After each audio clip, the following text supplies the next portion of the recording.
Bird bombs in Afghanistan, a little old lady who lifts more than you, and China bans puns in an effort to control fun wordplay. Like an old-timey milkman, I'm going to deliver the finest current events milk right to your doorstep every morning. Sometimes the milk I deliver isn't milk at all. Nope, yep, just kidding, not kidding. Am I? Who knows? I don't know. Okay, it's not milk. Nope, it is. Just ask your wife News. It's sperm. I deliver sperm. She never loved you.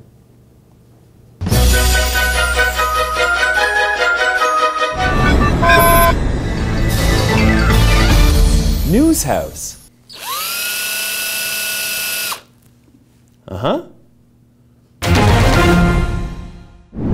First up, looks like bird warfare is back with bird bombs, which are a thing again. A squawking, feathery, exploding, dangerous, living, death-making thing. Yes, indeed, if you weren't afraid of birds before, which is unlikely because they're terrifying, you might want to get on that. Looks like Afghan police have shot and killed a terrorist bird that was white and not indigenous to the area, which truly proves once and for all that contemporary radicals are still really good at recruiting worldwide. In fact, the bird, whose name is James McElhenney, was raised Catholic and left its home in Ireland to join terrorist forces. Its family could not be reached for comment, but the bird's lawyer did offer this, "Caw!" because it's a fucking bird. The bird was spotted walking on a highway in Kabul with an antenna sticking up out of its feathers and/or wing, I guess. As the area is rife with Taliban violence, the coppers feared the worst and took no chances. It exploded upon impact. Upon inspection, the device appeared to have a GPS and a camera on it. It also had a price tag that appeared to be from Abdul Azim's Discount Drone Emporium, where anything with wings is a drone, even walking birds. It's the store's motto. To complicate things, green pigs in the region have a different theory as to the bird's origins and are worried this will reignite tensions in the area where angry bird and green pig relations had been enjoying a rare period of peace. One green pig sergeant said that this was the angriest bird he'd seen in a long time. Peace now seems highly unlikely, and no one in the world even cares about angry birds or green pigs anymore. Something something Candy Crush Saga. Tasty.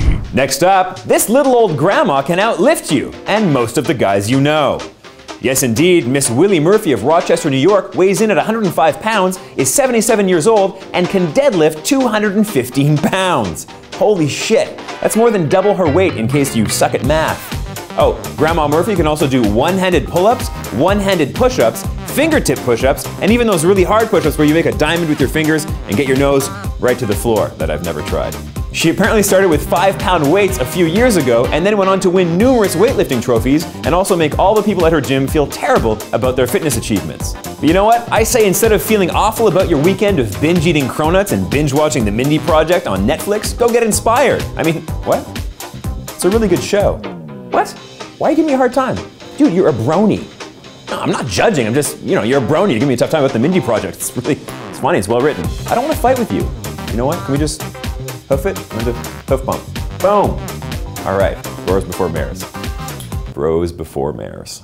Murphy is a legend and told reporters that she now has no problem shoveling snow, carrying groceries, or hardest of all, separating the hard candies in the dish on her coffee table. She says her success hasn't changed her all that much, and she still puts her pants on one leg at a time like anybody else, and still pays for everything with a whole bunch of loose change. She also asked the no-good kids on her street to turn that darn music down so she can hear herself think already. If you want to reach her for comment, get to it because the government should be kidnapping her for testing any day now.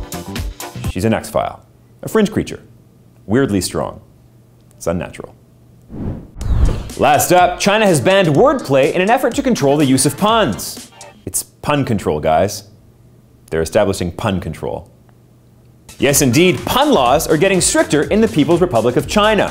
Apparently, this is a huge deal, if not an exercise in futility, as puns are a big part of Chinese culture, and wordplay is pervasive on TV, in print, and day-to-day exchanges. But the body that governs print and broadcast communications is cracking down, and states that the casual alterations of idioms, at the very least, risks full cultural and linguistic chaos.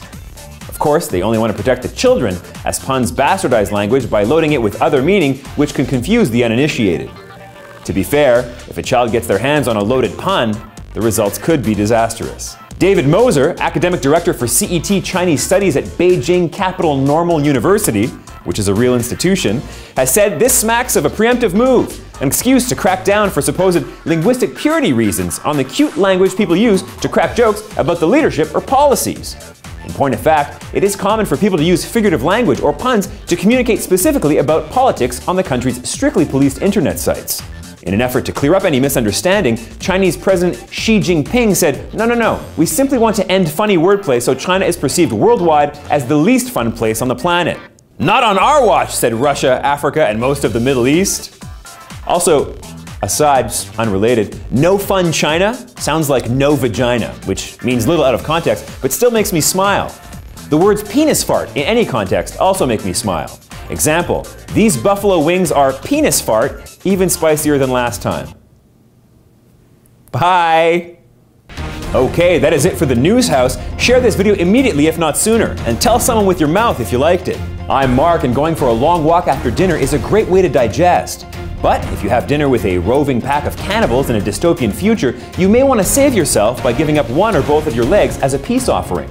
But then, a long walk won't do you any good because human leg meat is notoriously difficult to digest. Heads up, if you miss me between shows, you can follow me on Twitter at MarcBowyer1. That's MarcBeaulieu1. So, clickety-click.